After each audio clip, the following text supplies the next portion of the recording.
In today's video, I'm going to teach you how to unpublish a Jotform. Whether you need to disable your form temporarily or permanently, this process is straightforward. Let's walk through it together, step by step, so you'll feel confident applying these changes whenever you need to. To begin, make sure you're logged into your Jotform account. Once you're in, navigate to the My Forms page. Here, you'll see a list of all your forms. Select the one you wish to unpublish by clicking on it, and then proceed by clicking the Edit Form button. This will open your form for editing. Now look to the very top of the page, where you'll find various tabs. What you need is the Settings tab, so go ahead and click on that.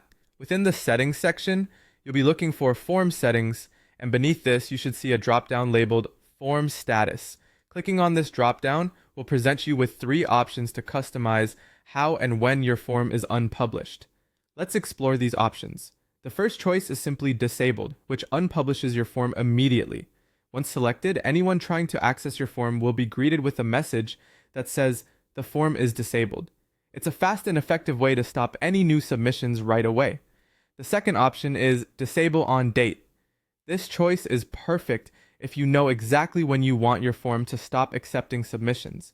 Set a specific date and time, and Jotform will handle the rest, automatically unpublishing the form as specified. The third and final option is Disable on Submission Limit. This is particularly useful if your form should only accept a certain number of responses. Once the limit is reached, the form will be unpublished. Additionally, you may want to customize the disabled message that appears when someone tries to access your form after it's been unpublished. To do this, simply locate the warning message box and enter a message of your choice. Perhaps something as simple as, "This form is no longer accepting responses," will suffice, but feel free to tailor it to your audience or situation.